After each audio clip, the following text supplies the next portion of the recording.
Hello, welcome to my new classes.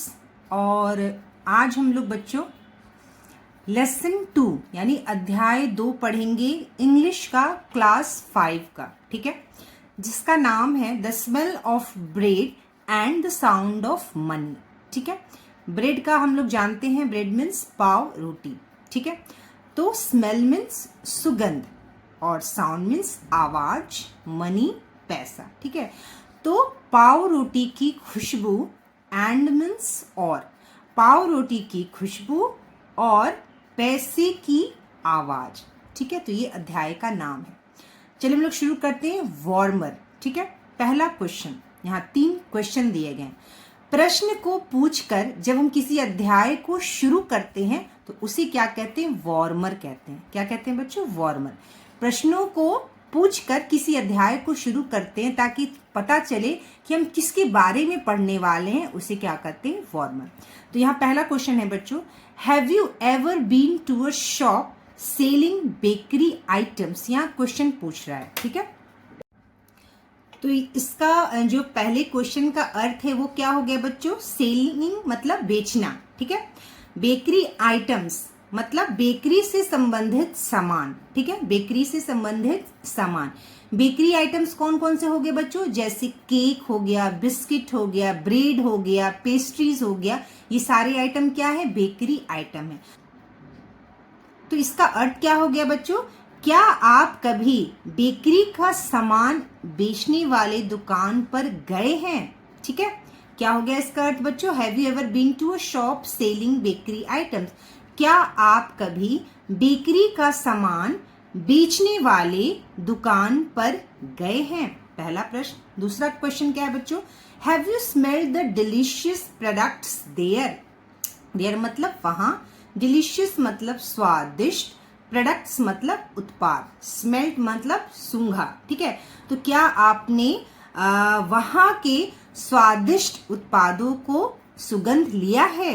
ठीक है, तीसरा क्वेश्चन है हाउ डिड यू फील? आपने कैसा महसूस किया? तो ये क्वेश्चन जो है हम बच्चों से पूछ के चैप्टर को शुरू करते हैं, जिसे हम क्या कहते हैं बच्चों? वार्मर कहते हैं। तो देखिए यहाँ पर बच्चों चित्र बना हुआ है, ये जज है और यहाँ 2 लोग खड़े हैं। ठीक है, तो यहाँ पर देखिए हम ये चैप्टर को शुरू करते हैं और चैप्टर शुरू होता है, there was once a stingy baker but he bake delicious bread. ठीक है, बेकर किसे कहते हैं? जो बेकरी आइटम बनाता है, मतलब जो ब्रेड बनाता है, बेक करता है, उसे क्या कहते हैं? बेकर कहते हैं। स्टिंगी का मतलब होता है कंजूस। स्टिंगी का मतलब क्या होता है बच्चों? कंजूस। वंस का मतलब होता है एक बार। ठीक है, तो इसका मतलब क्या होगा? There was once stingy baker, एक बार एक कंजूस बेकर था। वॉज का अर्थ हो गया था, वंस का अर्थ एक बार, एक, स्टिंगी मतलब कंजूस। तो एक बार एक कंजूस बेकर था। बट मीन्स लेकिन, ही मीन्स वह। ठीक है, डिलीशियस का मैंने बताया स्वादिष्ट, लेकिन वह स्वादिष्ट ब्रेड बनाता था। ठीक है, स्वादिष्ट ब्रेड को बेक्ड करता था यानी बनाता था। डिलीशियस ब्रेड, ब्रेड मीन्स पाव रोटी। ठीक है, तो एक बार एक कंजूस बेकर था, लेकिन वह स्वादिष्ट पाव रोटी बनाता था। तो चलिए बच्चों आगे बढ़ते हैं। आगे है, there was a poor man. Poor means गरीब, मैन मीन्स आदमी, वॉज मीन्स था। तो एक गरीब आदमी था। He wish to enjoy sweet smelling bread but he did not have any money. Wished मतलब कोई चाहत, ठीक है, कोई ख्वाहिश। ठीक है, एंजॉय मीन्स आनंद, स्वीट मीन्स मीठा। ठीक है, smelling bread, sweet smelling bread. ठीक है, यानी कि मीठी खुशबू वाली ब्रेड। बट मीन्स लेकिन, ही डिड नॉट मतलब ही मीन्स उसके, वह ही मीन्स वह, डिड नॉट मीन्स नहीं, एनी मनी कोई पैसा। ठीक है, he wish to enjoy sweet smelling bread but he did not have any money. वह कौन? गरीब आदमी। ठीक है, तो वह मीठी खुशबू वाली ब्रेड, ठीक है, वह मीठी खुशबू वाली ब्रेड का आनंद, एंजॉय मीन्स आनंद, ठीक है, तो आनंद लेना चाहता था, विश्ड मतलब चाहत, ठीक है, लेना चाहता था, बट लेकिन ही did not have any money, लेकिन उसके पास पैसे नहीं थे। हैव मतलब क्या हो जाएगा यहाँ, पास, ठीक है, हैव का प्रयोग हम पास के लिए करते हैं, ठीक है, लेकिन उसके पास पैसे नहीं थे। So he would stand outside the bakery every day enjoying the nice smell of baking bread, ठीक है, स्टैंड मीन्स खड़ा, आउटसाइड मतलब बाहर, एवरीडे मीन्स प्रतिदिन, एंजॉइंग मतलब वही आनंद, ठीक है, नाइस मतलब अच्छा। सो ही वुड स्टैंड आउटसाइड, इसलिए, सो का मतलब यहाँ पे क्या हो गया बच्चों, इसलिए वह खड़ा, कहाँ, बेकरी के बाहर, प्रतिदिन, इसलिए वह बेकरी के बाहर, ठीक है, बेकरी के बाहर प्रतिदिन खड़ा होकर, एवरीडे, ठीक है, प्रतिदिन खड़ा होकर आनंद लेता था अच्छी खुशबू वाली बेकिंग ब्रेड, यानी अच्छी खुशबू वाली, इसलिए वह हमेशा रोज प्रतिदिन बेकरी के बाहर खड़ा रहता था। The baker was very angry with the poor man, baker जो था वो बहुत, वेरी मतलब बहुत, एंग्री मतलब गुस्सा, तो बेकर जो था वो बहुत गुस्सा था, किससे, गरीब आदमी से, यहाँ विद का मतलब है से, ठीक है, तो जो बेकर था वो बहुत ही नाराज था, किससे, गरीब आदमी से। He felt that anyone who smelled his delicious products should pay for the smell. He felt, वह महसूस, यहाँ पे फेल्ट का अर्थ, वैसे तो फील का अर्थ महसूस करना होता है, लेकिन उसे लगता था, कहते ना कि उसे लगता है या उसका मानना है, ठीक है, तो यहाँ पे क्या अर्थ उसका निकलेगा कि उसका मानना था। ही फेल्ट दैट, उसका मानना था, एनीवन हु स्मेल, कोई भी जो सुगंध लेगा उसके डिलीशियस प्रोडक्ट्स मतलब स्वादिष्ट उत्पाद का, उसको पे मतलब भुगतान, उसको उस खुशबू के लिए भुगतान करना होगा, ठीक है। So he took the poor man to court, इसलिए वह गरीब आदमी को अदालत में ले गया। कौन ले गया, बेकर ले गया उस गरीब आदमी को, कहाँ, कोर्ट में, अदालत में। चलिए आगे बढ़ते हैं हम लोग बच्चों।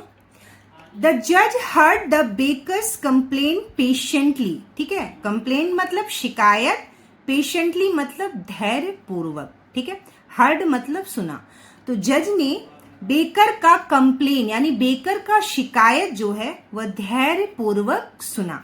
देन मतलब उसके बाद, then he asked the poor man, उसके बाद उसने गरीब आदमी से पूछा, आस्क मतलब पूछा, उसने गरीब आदमी से पूछा, do you have any money, ठीक है, क्या तुम्हारे पास कोई पैसा है, ठीक है, तुम्हारे पास कुछ पैसे, क्या तुम्हारे पास पैसा है। The poor man searched his pockets and produced 2 small coins, ठीक है, गरीब आदमी ने सर्च मतलब खोजा, कहाँ, अपने पॉकेट में, तो गरीब आदमी ने अपने पॉकेट में खोजा और produce 2 small coins, small mean छोटा, कॉइन्स मीन सिक्के, और उसने 2 छोटे सिक्के निकाले, प्रोड्यूस्ड मतलब यहाँ निकाले, 2 छोटे सिक्के अपने पॉकेट में से निकाले। This is all the money I have, उसने कहा यही मेरे पास सब पैसा है, बस इतना ही पैसा मेरे पास है, ठीक है, this is all the money I have, इतना ही पैसा मेरे पास है। ही सेड टू द जज, उसने जज से कहा, ठीक है। द जज took the money from the poor man, जज ने क्या किया, जो पैसा था वो गरीब आदमी से ले लिया, ठीक है, टुक मतलब ले लिया, तो जज ने गरीब आदमी से पैसा ले लिया, कितने पैसे, जो 2 कॉइन उसने निकाले थे। द बेकर वॉज डिलाइटेड, मतलब जो बेकर था वो क्या था, खुश हुआ, ठीक है, खुश हुआ था, ठीक है, वो खुश हुआ, डिलाइटेड मतलब प्रसन्न, ठीक है, डिलाइटेड मतलब वो प्रसन्न हुआ। ही स्माइल्ड, वह मुस्कुराया, स्माइल मतलब मुस्कुराया, एंड ईगरली, ईगरली का अर्थ होता है उत्सुकता, ठीक है, हेल्ड आउट हिज हैंड, उसने अपना हाथ आगे बढ़ाया, टू टेक द मनी, पैसा लेने के लिए, फ्रॉम द जज, जज से, ठीक है, तो वह मुस्कुराया और उत्सुकता से उसने अपना हाथ आगे बढ़ाया पैसा लेने के लिए जज से, ठीक है। बट द जज did not give money to the baker, but means लेकिन जज ने पैसा बेकर को नहीं दिया, डिड नॉट नहीं, गिव दिया, मनी पैसा, लेकिन जज ने पैसा बेकर को नहीं दिया। He only jingle the coins together, ठीक है, उसने सिर्फ, ओनली मीन्स सिर्फ, उसने सिर्फ जिंगल किया कॉइन्स को टुगेदर, उसने सिर्फ सिक्कों को जिंगल्ड किया। जिंगल्ड मतलब क्या होता है बच्चों? जिंगल्ड का अर्थ होता है खन खनाना। क्या होता है? खन खनाना। तो उसने सिर्फ कॉइन्स को यानी सिक्कों को खन खनाया। He then return them to the poor man, उसके बाद उसने गरीब आदमी को रिटर्न कर दिया, यानी रिटर्न मतलब लौटा दिया, ठीक है, रिटर्न मतलब लौटा दिया। उसके बाद ही देन, उसके बाद उसने पैसे को गरीब आदमी को लौटा दिया। सेइंग, कहते हुए, punishment should fit the crime, punishment मतलब सजा, क्राइम मतलब अपराध, यानी सजा जो है ऐसा होना चाहिए जो अपराध में फिट हो, फिट उसके फिट बैठे। मतलब कहने का इसका अर्थ हुआ punishment should fit the crime, मतलब सजा जो है वो अपराध के अनुरूप होना चाहिए। जैसा अपराध हो, जैसी गलती हो, वैसी ही सजा होनी चाहिए।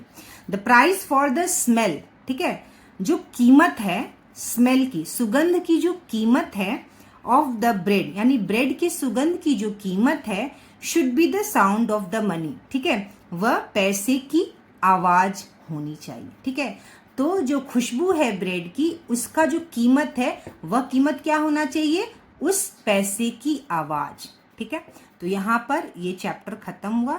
नेक्स्ट वीडियो क्लास में मैं जो हूँ, ये वाला जो चैप्टर है इसके पहले वाला, ठीक है, इसके पहले वाला जो चैप्टर है, ये जो चैप्टर है कौन सा, नो बडीज फ्रेंड का भी क्वेश्चन आंसर नहीं हुआ है, तो मैं नो बडी फ्रेंड का भी क्वेश्चन आंसर करवाऊंगी नेक्स्ट वीडियो क्लास में। उसके बाद उसके नेक्स्ट वीडियो क्लास में हम लोग the smell of bread and the sound of money का क्वेश्चन आंसर करेंगे।